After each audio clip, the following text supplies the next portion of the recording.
This is Phantom Electric Ghost, and we're live on the air with Alexandra Beller. You're an author, artist, and yeah, you're a choreographer and director and educator as well. So you got a lot of hats, but want to welcome you to the Phantom Electric Ghost podcast. How you doing tonight?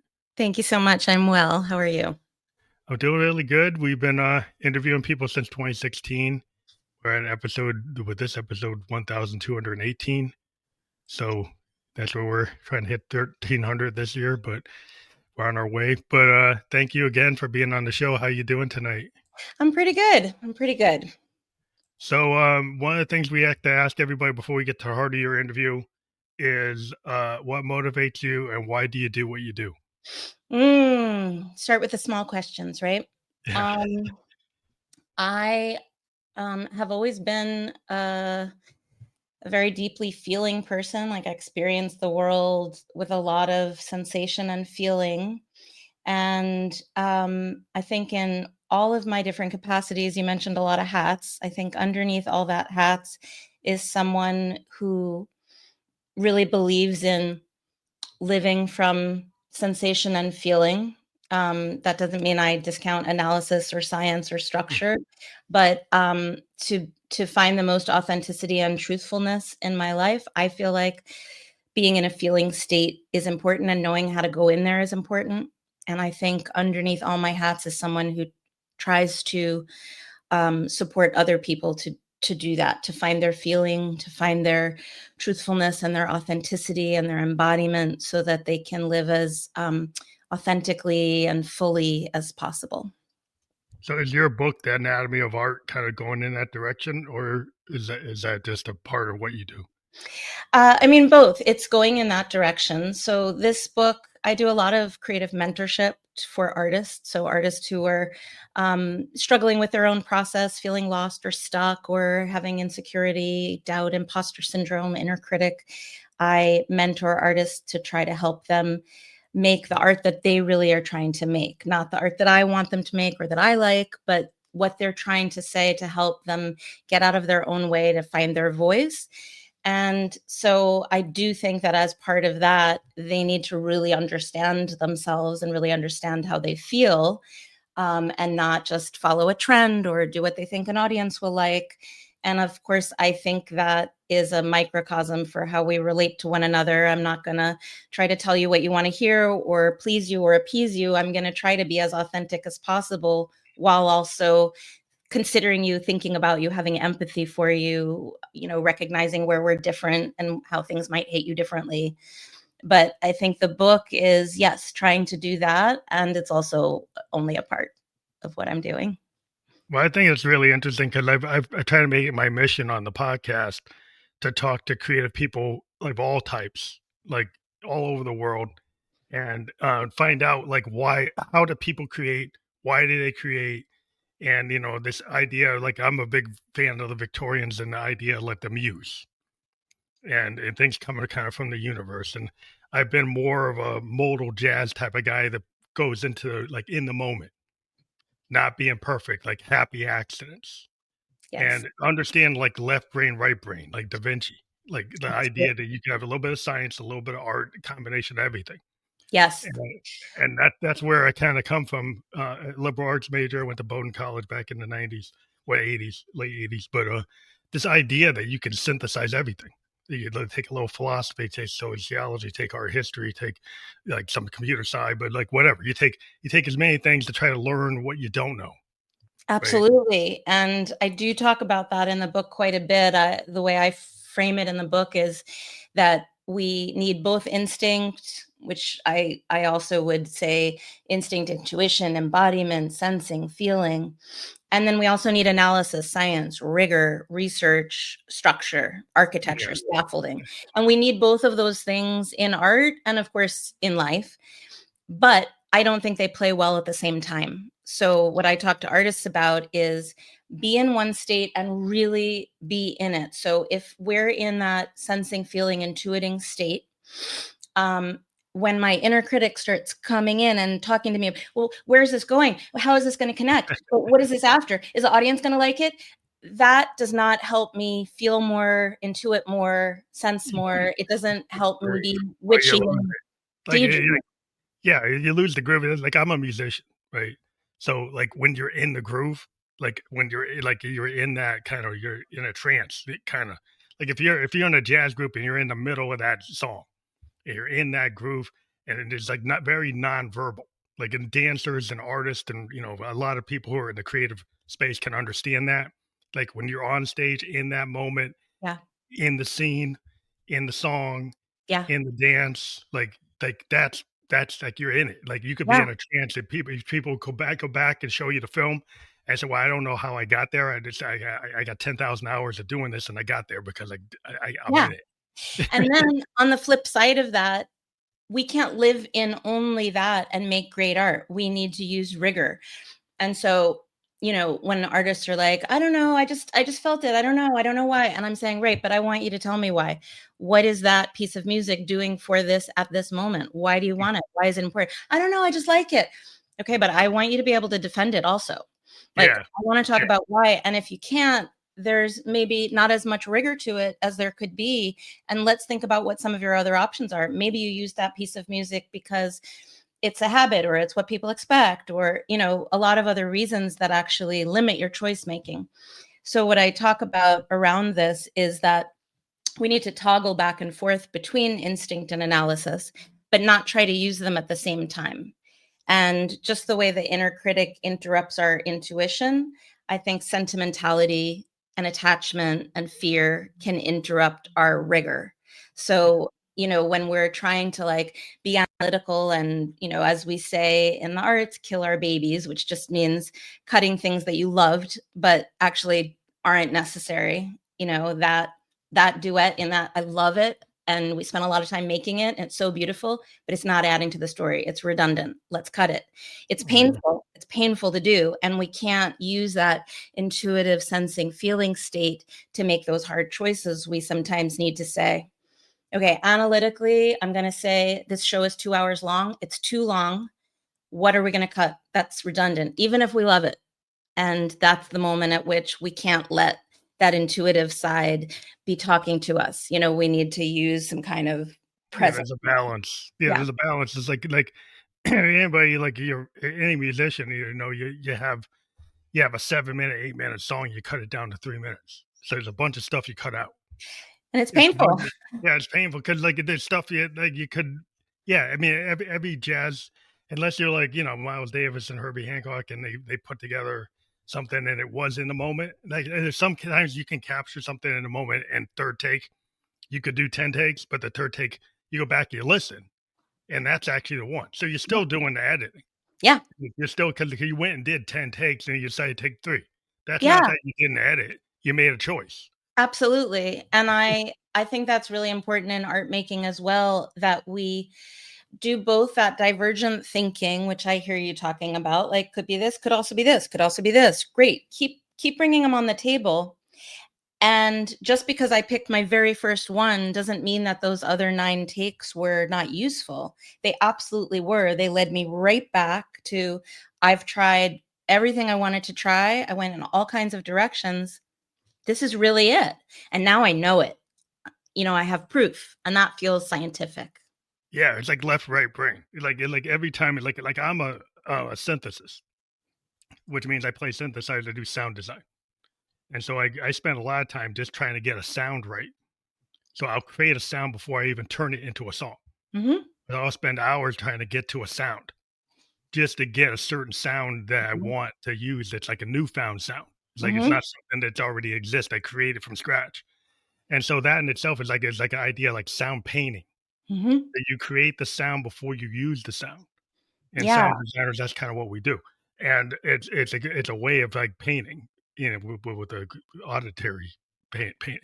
But Yeah. in itself is like I could spend 2-3 hours just trying to get a sound and say, well, what would you waste time? It's like it's not a waste of time because it got me to a certain point and I had to say make a decision, and then I used it in the song, and then there's a Yeah. whole other process, and it's like there's a lot of aspects to it, but like you put the 10,000 hours of rigor to Yeah. learn your instrument or to learn your process, to learn your craft, and then you make judgments. And Mhm. then you go back, you make editorial judgments. You might have other people come in, like beta readers for an author, Mhm. Yeah. editors for like, in a filmmaker or other types of Mhm. just feedback loops. Right. And the thing that I think is so beautiful about those outside sources, like an editor, a dramaturg, people like that, is that you do get to outsource a little bit of that brain split because somebody else is going to come in and take over a little bit of that role of like, well, do those two things want to be next to each other? Do you need more transition? Are you being redundant? That's the analytical brain. And of course, we can manifest that ourselves, but it is fairly luxurious for an artist when they get to stay a little bit more in that sensing, feeling state, and somebody else can come in and be that, Yeah, rigorous like critic. sometimes you're too close to it. Yeah. You'd see like a guy like George Martin working with the Beatles. He would find things that the boys didn't see Hmm. or didn't hear. And that's Yeah. what a great producer does. Is like they say, "Hey, what happens if we change the key? What Yeah. happens if we take this part and move it to this part? What if we change the timing?" And it's not like we destroyed the idea, but we're adjusting it and making it better. You Yeah. know, you're going through different lenses and say, "Hey, like what happened? You put it through this lens, or you put it through that lens," and they figure out what is it true to what you wanted to do. And bringing more choice into the room, right? Yeah, Bringing more options, and without that kind of attachment, that outside person can bring in choices that, yeah, wouldn't have occurred to us because we and habit gets a bad rap. There's nothing wrong with habit. We need habits. And of course, they also start to limit our choices. And so to be able to have somebody come in and say, right, but what about, and that is what my book is trying to do. what I'm about? not teaching anybody how to choreograph or direct. That's up to them. I'm just saying, great, but in terms of time, what about, or have you thought about, or what if, and trying to be a little bit of that analytical brain and also a friend, a loving analytical brain, because you don't want the dramaturg or editor to come in and be like your inner critic. You want them to come in and be a loving, supportive, kind source of rigor for you. Yeah, you And don't want it to feel like a red mark, right? yeah, Like, I exactly. think the great, people who assist, people in the arts or people who are creative are the people who don't make the person feel like very low. If you make people feel like you're helping them get that piece to the world, you're helping them bring it out rather than you're being super critical and just saying, "Oh, you didn't get it right." Yeah, and you're always on the side of the art. And if you're on the side of the art, you're on the same side as the artist. Yeah. But I'm not there. I don't think of myself, in some ways I don't think of myself as being the mentor to the artist. I think of myself as being a friend to the piece of art that artist is Oh, trying so you're to. helping it, like you're helping it become I'm the yeah, helping the piece of art become what I believe it's trying to be. Of course, I'm gonna ask a lot of questions of that artist because they know better than anyone what that piece of art wants to be. But sometimes the artist has blind spots, and they're doing some things out of fear or doubt or projection or habit that I can say, it looks like potentially this piece of art wants to shake off this habit. What do you think? Should we yeah. try it? But sometimes you're going to like outside the bell curve, you're going to like the limit. Like a lot of times you get like I always bring it to music, but like Hendrix, like when he showed up with feedback, the engineers were like, "That's not supposed to go on the record." And he had to fight to keep it on the record because it wasn't a sound that the engineers said should go on the record. So the canon in engineering is that that's not correct. Right. Well, sometimes the thing that's not correct is exactly what you need to do. Exactly. And music history, dance history, art history, literature, they're all full of examples of this where somebody at a certain point, and you can point to, 100 different famous artists, you say like, well, James Baldwin wasn't, that wasn't what the way people were writing at that moment. And Yeah. he was like, but that's what I'm writing. And it's going to change history. It's going to change literature and it's going to change culture.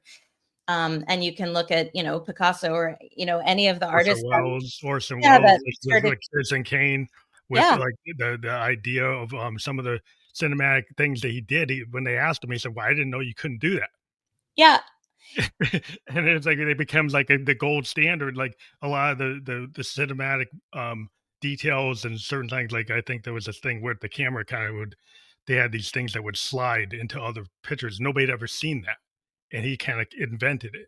Yeah. And it was like this transition that had never been done, Yeah. and he didn't see, well, why can't you do that?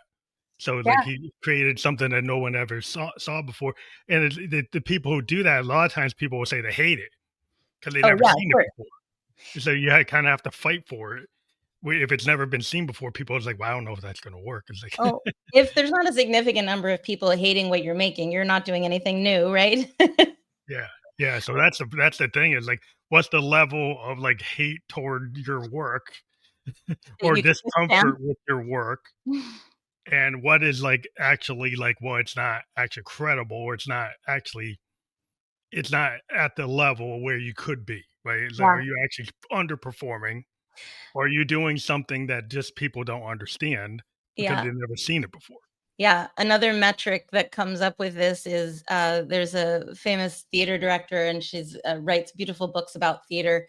Her name is Anne Bogart, and one of the things she says in her book, A Director Prepares, is, and I'm paraphrasing, but if your work, your art, does not at some point embarrass you, you're not you're not doing anything new. At some point in your process, you should feel embarrassed, and she doesn't mean like ashamed or humiliated. She really means like, oh my God, what am I doing? What am I putting out there? People are going to see this.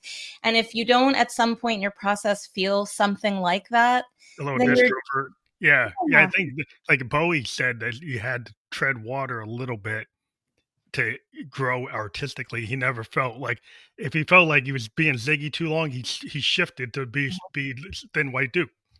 Or be Aladdin Sane. He could go into a whole nother character because he's like, I got too comfortable with Ziggy, so I had to change it up. right. A lot of people would just stay Ziggy the whole career, Of course, it's and working. that would work. But it's Yeah. like, but that's a loop. It's like you get bored with that loop. Yeah. And truthfully, eventually people want to knock you off your pedestal. When you build it with too much structure and you're just sitting on top of it comfortable, eventually someone wants to knock you off of it. The artists that are constantly pushing themselves, growing and changing and trying on new things and failing publicly, I think are in a lot of ways the artists that people stay the most loyal to and trust. Yeah, like Dylan when he went electric, or Dylan when he went from like being a folker to being electric, or going outside of like the folk. You know, there was a couple transitions, like when he went electric at the folk festival in the U.S., and then when he electric in London. Yeah. And people were yelling at him like Judas. They actually, the folkies were saying Judas. And one thing he said that I have on tape is like, I don't believe you. And he kept on going with the electric version of the songs. And I thought that was, to me as a musician, I was like, wow, he actually stayed in that auditorium and kept on going when people were booing and saying Judas and saying all this stuff. And he kept on doing it. Yeah. And I just, to me, it's like, that's like, I always like look up to people who go that direction. Yeah. Some real artistic bravery. And John Cage, had similar episodes when he was trying to break. And in dance history, the entire movement in the 60s into the 70s, called the Judson Church movement, which was the postmodernism of modern dance. And they were, doing all kinds of, let's face it, what seemed weird stuff. And some of it was not interesting. But what Mm. they were trying to do was break the model, break the mold, and We gotta break the oppression and the we can authoritarianism. yeah, Yeah, because you have like a canon for any like, classical musicians. They get stuck in the tradition of the structure, yeah, and then eventually some of them break away, and they go off into another genre yeah, because they learn the baseline, and then they say, "Well, I have to go beyond this," because it's stifling to just be within the canon. Sometimes you want to break out of it. yeah. And it's really challenging to break out of people's expectations of you. This is true for being a human as well as being an artist. And, I think it's really scary. Most recent example, Beyonce and her country album and how much, shade she got for it. And, whether it's good or bad is not really the point. What I would love to see is people just celebrating other people taking risks and going outside of their comfort zone. More Um, interesting. It's more yeah. interesting if you actually I like to see people who have a progression. Hmm. You know, you see the Beatles were like the ultimate teeny bopper boy band. Right. Love Me Do help, like, and Yeah. then you see Abbey Road. Right. By the time you get to Abbey Road, I mean, they're like a progressive band like Yes before Yes, Yeah. right? They're doing something that other bands ended up emulating. Yeah. You know, with all the progressive rock bands were impressed by Sergeant Pepper's and, you know, Abbey Road and the White Album because, like, look where you could go. Yeah, You and look how much you can, yeah, stretch, elasticize yourself and change while being popular and in the public eye. It was pretty brave. Yeah, that always to me is the bravery of that kind of experimentation, to use the studio as a canvas, and as I George Martin kinda gave me the idea of, like, sound painting. He talked about it in relation to the Beatles. Could he say, you know, it's like Monet. Like we could do it like in Germany. We could record like we can play, which is a four-piece band, and that's all we can do. That's physically what we can do. But if we go in the studio, we can do more than that. And so that's where you get Sergeant Pepper's is the idea that you could actually layer sound like a painting. Mhm. That was very appealing to me, like the idea that you can use the studio as a Mhm. canvas Yeah, and to layer sound like the way painters layer paint. cool. Yeah, beautiful. And I think that's when anybody starts to realize, like, you're not constrained by what you physically can play. Right. You can actually compose beyond what you could actually do in real time. Yeah, yeah, yeah. So, like, one of the things you would I was reading about, like, you there's and I don't know these systems, but the Laban Hop on. system and the Bartlett systems, and your approach is, deeply personal and poetic. Like, can you talk about what that means? Yeah, so Laban was an Austro-Hungarian choreographer and philosopher, really, in the like surrounding World War II. Died in the 50s, I think. Um, and Bartenieff was one of his students who then developed a lot of her own work. So Laban wanted to create a system of notation for movement similar to music notation. Oh, So, a composer can write a symphony or song, write it down on a piece of paper, go and get hit by a horse and carriage, and that right would still that exist in the world. that that symphony lives forever, right? You make a dance and you can kind of maybe sort of hope that the dancers will remember it and teach it to somebody else eventually. This was before video.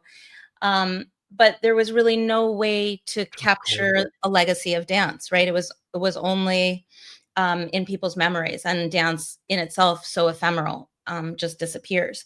So he wanted to create a system of notation for movement that was like music notation, but in order to come up with this, the notes already exist. So, but in order to analyze the human body, he had to break it down into like, okay, what is the body doing? Where is it doing it? How is it doing it? And even why do I think it's doing that? So he has these four categories: body, effort, shape, and space, through which he analyzed all of human movement and created a notation system for it. The notation system to me is not, for me, the interesting part. For many people, it is, and good for them. Mhm. What I'm interested in is the actual analysis, because we can then apply that to meaning. So his system then became a lot of what we know as nonverbal communication Oh, field. wow. So, even what like the CIA does today to interrogate and, watch people's body Or language, he's detectives, lying. like, yeah, watch people's body language to Yeah. kind of figure out what they're doing. It also became a lot of the field of child psychology. So a lot of his students then took his work into a lot of different Other fields, like, fields. kind of went out like a web. Yeah, exactly. And Bartenieff was one of them. She was a physical therapist. She moved to New York during World War II. Her husband was Jewish and they were escaping from Germany. And she was a physical therapist and she worked predominantly with kids who were recovering from polio. Mhm. And so her big contribution was she was talking about really authentic, organic biomechanics. So, how the instrument of the body works. And And then when that instrument gets less functional or traumatized or, off kilter, how might we repattern it to get it back to its most efficient health? But for me, her work deeply transcends the physical and goes into the emotional, the spiritual, The the metaphysical, political, even. push into, like, metaphysical kinda aspects of it. Yeah, because when we're talking about how can I be the most myself and the most, healthy self I can be, of course, we're not just talking about joints and muscles and bones. We're talking about our reason for living, the way we interact with, other people. Her one book that she wrote is called Coping with the Environment, and it's basically about, like, finding yourself and then learning yourself well enough that when you relate to people, you're as clean as you can be. And then Laban's work is also about observing other people and trying as much as possible to like own the bias that comes into the filter of how we see other people Mhm, and starting to ascertain meaning from watching the human body move. But one of the most important parts of that is that I must recognize I'm a human being with my own filters and stereotypes and trauma and biases. And so I can't just look at somebody and say, "Oh, this is what you mean." No, it's a collaborative process. I'm looking at how a person's moving, I'm getting some information.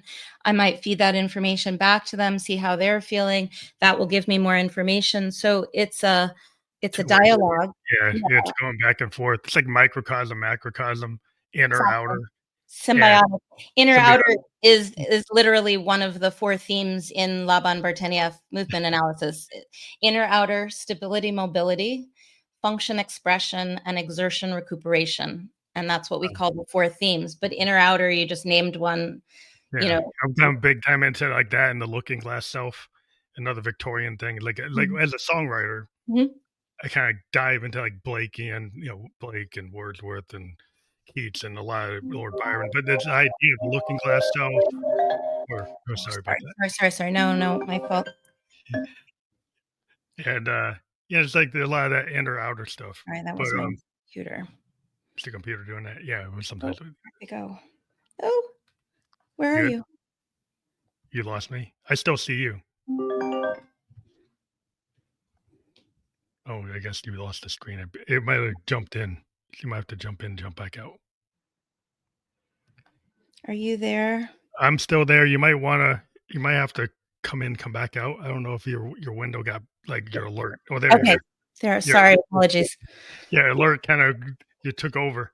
I Yeah. wanna put do not disturb on, but yeah, I think the idea, like, the looking glass self, the inner outer eye, the microcosm, macrocosm, I always been, like, drawn into some of these concepts in terms of, like I think as an artist, what you do is you channel, right? And you channel what's inside and what's outside, and you synthesize it. And that's kinda like the nature of really good artists is they're able to have balance, the inner and the outer. Yeah.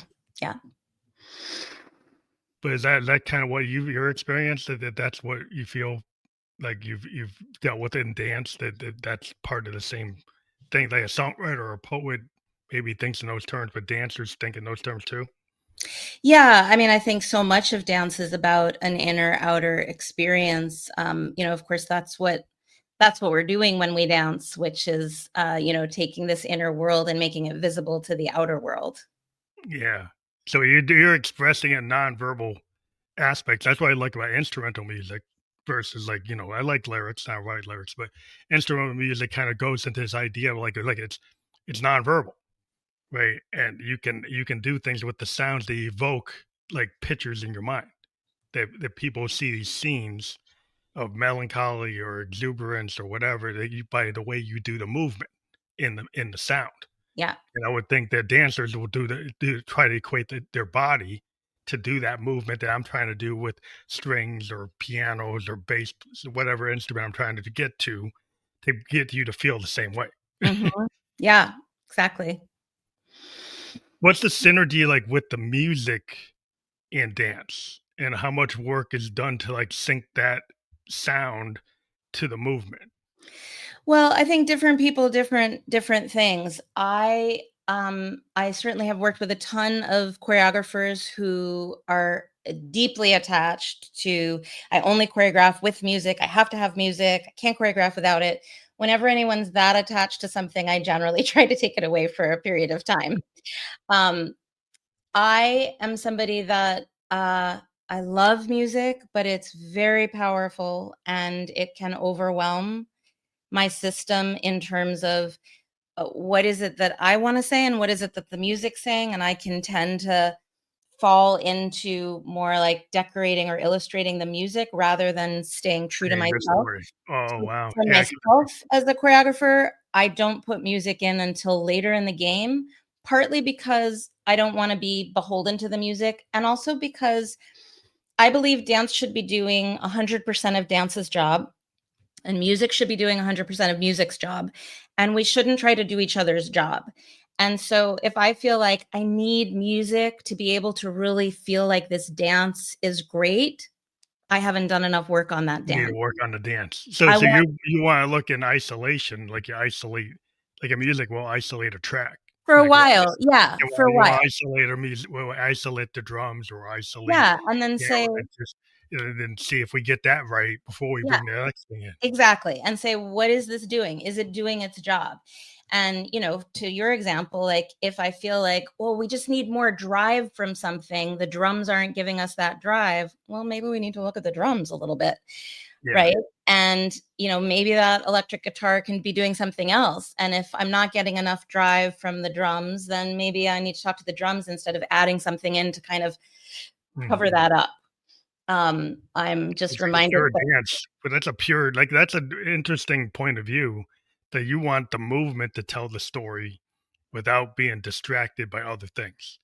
And I would exactly. think in dance, you could have lighting, you can have set design, you could have all these extra things outside the dance, but you want to focus on, yeah, find the set design guys, the lighting, what they want to do, what they want to do, but I want to get the dance down Yeah, with and I what wanna I'm trying to integrate say. and collaborate with all those things, like, the dance is gonna do something in relation to the projection, in relation to the lighting, with the costumes, with the text, etcetera.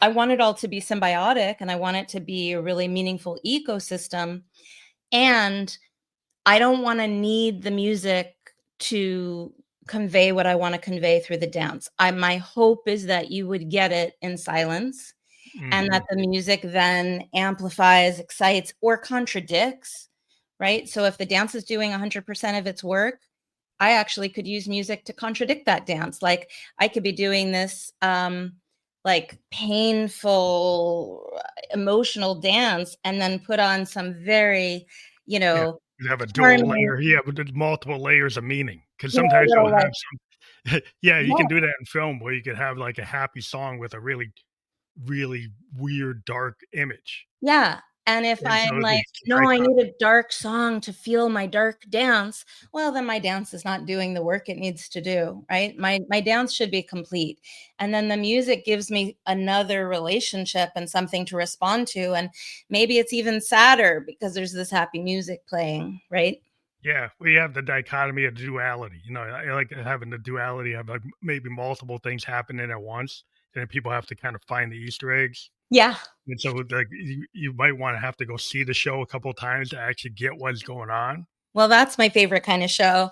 And then but then that's me as a choreographer, as a mentor of choreographers, but as a dancer, of course, like the music is so I remember performing on stage. I was a dancer with the Bill T. Jones Arnie Zane Dance Company, and I had the extreme honor of performing live with Max Roach.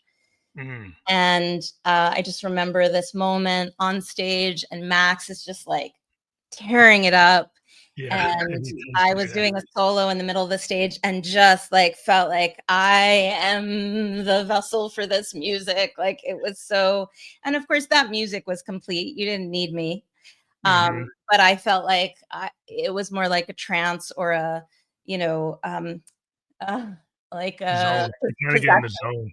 It They felt like they a possession, really. Yeah, I well, felt that's what happens. You yeah, kinda get in a trance. yeah. Like, I've been in situations with bands, like, that really hitting it, and you can't even describe it. You're just getting this movement. It's very nonverbal. We kind of all know we just nod at each other. We kind of know where to go. Yeah. And it can sometimes you get these magical moments and you can't recreate. You can get close to it. Not the as a musician, you go back and listen to what you did, and he's oh yeah, we're gonna turn that into a song. But you never always hit exactly what that moment was. That Yeah. moment is its own thing. You can get close to it, but usually you can't get it 100%. You get like 99% of what it is, but that's why that moment is. That's why we want to record it. Yeah. Yeah. Yeah. Yeah. Because sometimes you can't get to it. So is that always like the rub? Like you're trying to recreate something, but sometimes it's like gonna be its own Yeah. Well, experience. I mean, I guess what you have to recreate it as a dancer. You have to make sure you do that as within the limits of what you're trying to show, right? Yeah, I mean, there's two sides of it. For one, there's, one thing that I think I hear you talking about is just the magic, utter magic that improvisation can offer, that no amount of forethought and thinking and planning can make the type of magical moments that happen when you just have these accidents or inspirations or, collisions that happen. And so then to recreate that and try to get the juicy magic out of it is its own task. And then for a performer who's performing a known quantity, so not improvising, but performing set material, and are meant to do it in some ways the same way every time so that other people can depend on them. And you need to step on a certain count, you need to be in that light that the lighting designer worked hard to make, you need to be there to catch the person who's throwing their body at you. I need to be doing the same thing. And yet what we really want is for it to feel like we are inventing it in the moment, even though I happen to be taking the same step with the same foot on the same count, same part of the stage. But I'm like, I could do this. Right. And from the inside, I think we want that feeling of improvisation, even with really set material. Yeah, you still have a certain level of improvisation. Like even like when you see a band playing your favorite song and you go to see them, it is not note for note what's on the original. Yeah. It's And you very wouldn't want it close. to be, You right? yeah, it's super close and you recognize it. But there is that leeway that we have Yeah. as artists to kinda stay within the structure, but have fun with it Yeah. and kind of make it its own moment so we don't get bored. Yeah, and even when it might look like that is exactly what you do every time, like, there are certainly dance pieces where exactitude and unison is so important, and you can't do any of that playfulness that's visible to the audience, and yet even then, on the inside of the performer, my hope is that they're like, "I'm just inventing this right now," and, I looked because I had a flash that something might happen. Yeah, you look every night because that's the choreography, except from the inside of that person, the hope is that that feels fresh and it feels like a new idea. Yeah. When how you do it with the micro timing of it is a little bit different no matter how exact you are. Yeah, So it totally. still is its own thing Totally. at that level. So then you're still satisfying that you just have to, feel it. And Yeah. so that's really interesting about rigor. And like I always talk about like the 10,000 hours it takes to do Mhm. anything. It's kind of the idea of the rigor Yeah. that you have to, understand music theory before you can break it. Yeah. Yeah. You have to probably understand dance theory before you can invent like a new dance. You have to Yeah. understand what works. So, like, once you get to that zone, like in terms of the artistic endeavor to have this creative space that is using like your body and your mind and your spirit, and kind of using everything, like all the pillars, and not focusing on one, right? Maybe Yeah. being able to be more, I don't know, holistic. Mhm. Yeah, absolutely. And like your very first question, why am I doing what I'm doing? And I'm saying my hope is that I can invite people into themselves in ways that they have not been able to offer themselves that permission or invitation or um, you know, being unapologetic about who they are in the world. And I think that that feeds right into what you're saying. Well, I think there's a lot of joy in the creative process. Though, songwriters, we kind of live sometimes in, we take our agony Yeah. and our melancholy and we turn it into a piece of work. And I would think Yeah. artists, dance probably take the same. You have to pull the inner and pull the outer. and you're pulling from really deep Yeah. emotional places. To convey what you're doing, you gotta make it's gotta come from something that's gonna make you feel. Yeah. Yeah. And I always feel that it's a very cathartic thing to take emotions and then turn them into art, right? Mhm.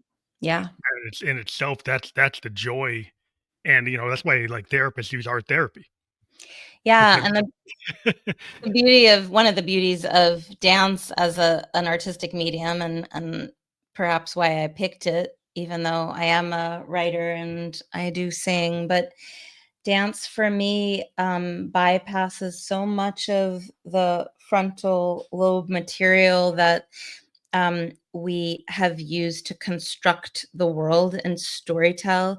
And there's something about this um, pre-verbal sensing experience that, like, our desires, our fears, our curiosities and excitements, I think, do come through the body in a way that is so unfiltered. And then, of course, we can filter it and we can structure it yeah, and and you know turn it turn into it a into great all kinds of things. But watching somebody move in an unapologetic, uninhibited way gives them information about themselves that they were not able to come up with even in the most, profound therapy session, or their journal or their conversation with their spouse. Because there are truths that I believe the body is holding that we don't know. We can't Mhm. verbalize, we can't write them.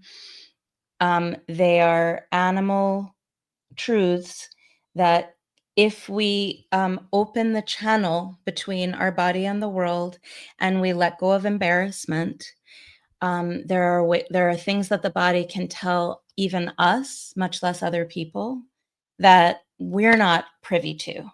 Well, it's kinda like an ancient thing because like, dance is like human communication probably The first, before words. It's like the it always dancing in indigenous peoples, I'm part Cherokee and Blackfoot, and it's like the dances have a lot of meaning in indigenous Native American culture, in terms of the oral histories behind, how you can explain it through the oral histories is not exactly what you actually see, you know? absolutely. So it's And like the translation always isn't what you put in words and what you visually see, the movement is like there's a lot of distance between it. yeah, exactly. And, you're talking about, like, this cultural lineage of dance 100%. And then even in, like, our individual experience of movement, of course, movement is our first language. When we're like, our parents are looking at us as a baby and they're trying to figure out what we need, we're telling them physically. We're not using words, of course. Yeah. Well, yeah, I think that's the communication that a lot of artists, musicians, we get the nonverbal cues all the time. Mhm. We can just like look at somebody, we don't say anything, right? Yeah. We can just kind of know. You give Yeah. this a look with your eyes. Like Yeah. actors do this with their eyes. Mhm. Like how many scenes with great actors, there's no talking at all. It's like what they're doing with their eyes, Yeah. what they're doing with their hands. Yeah. So I think dancers and actors there's a synergy there with understanding what you can do with your body in slight movements.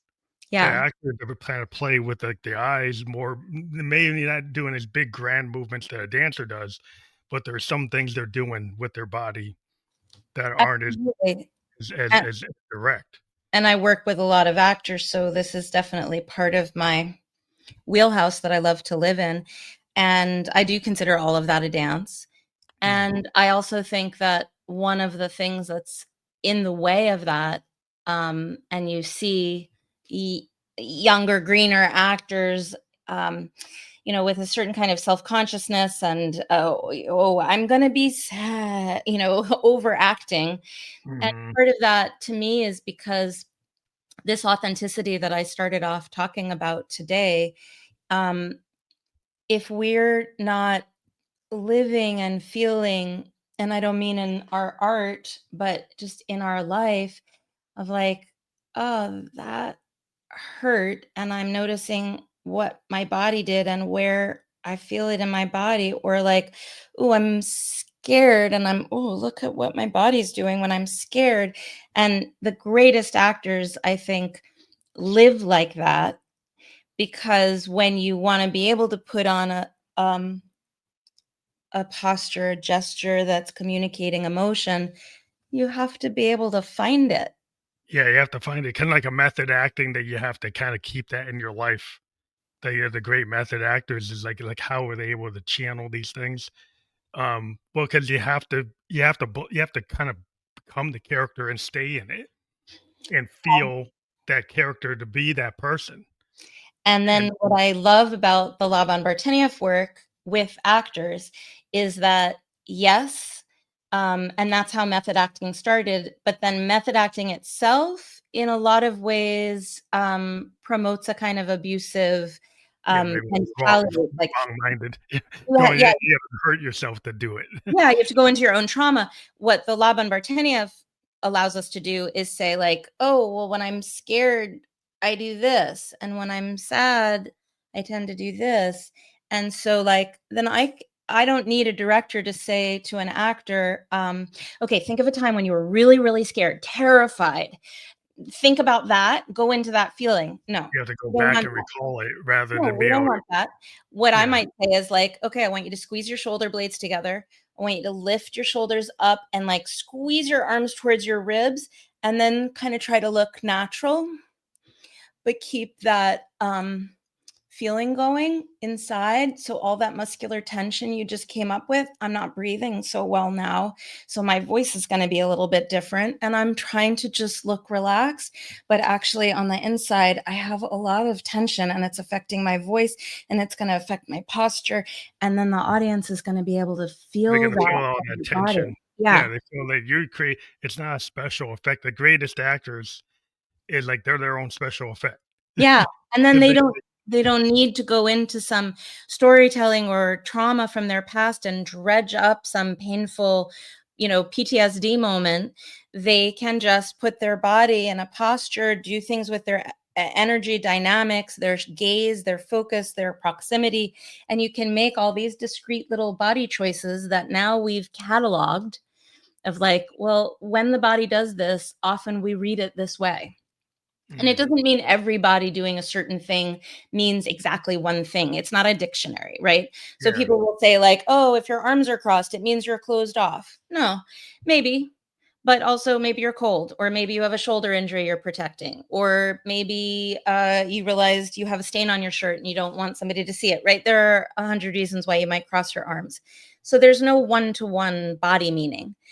mm, But there is a lot of consistency and like, well, if you see somebody with a certain kind of posture, you're going to tend to associate it with certain things.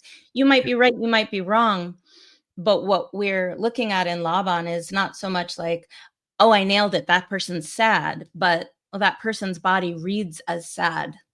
yeah, so you can be in the wheelhouse, you can be in the general zone, and then the actor has some discretion on, Exactly. how they're gonna pattern it based on who they are, Yeah, and exactly. then that becomes, like, your unique, Fingerprint signature. trademark, your signature, your Yeah, trademark is that this is your trademark look, yeah, that you what you can do with your eyes, what you can do with yeah, just a turn of the head, like the general movement of your hands, like how you can convey things with your body, and yeah. that's amazing that it is a dance in a way that I hadn't thought of it in that way, but that's a cool way to think about it. And then the book is broken up into these chapters that I think are facets of the artistic process, like time, space, relationship, meaning, things like that. And I think about somebody like you're talking about signature or fingerprint, and I'm thinking about Viola Davis, Mm, the actress, and how she absolutely plays very different characters, brilliant actress, so she can morph beautifully into different qualities. But one thing that she always does is she plays with time in a mhm. very meaningful way.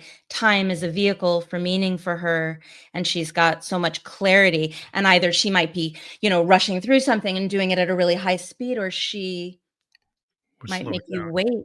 Yeah, Yeah, or, yeah. make you wait for it. But either way, she uses a lot of control around time to create meaning. That's one of her signatures. It's cool when people find, I guess they develop it over time through the craft. You know, like everybody who's in art, they develop the thing that they're known for. Yeah. And it takes, you know, it is a lot of, it's a lot of rigor. Yeah. And people, a lot of people want to go from 0 to 100 in this age of everything happening like all at once, real quick. Yeah. But to me, it's like in the arts, it's like it's you do have to take the time, like Viola Davis said, you have to take the time to serve the craft. They, And to know yourself. Like I really believe that you cannot be a a transformational artist if you're avoiding yourself. hmm that's a definite thing. I think that's like a self. Well, I go back to looking glass self. What I always come up with is like this idea that you really kind of got to know yourself before you can know anybody else. And that's kind of that's a common theme. It seems simple, but a lot of people will struggle with that through their life until they actually come to terms with it. But I want to thank you for being on the show. We always end up coming up at the time faster than Yeah. we anticipate, but I want to thank you again for being here. But one of the things we do have your URL. So if people click on URL, is that the way they can connect with you to find out Yeah. about everything you're doing? Yep. Absolutely. I've got a lot of free resources and goodies and free classes on my website, so feel free to check it out. Yeah. And that will be fully clickable, like Alexandra Beller Bellrdances dances. .org. That's fully Mhm. clickable on Yep. all the channels we're on. And so I want to thank you very much for being on the show today. Thank you so much. What a pleasure. Thank you.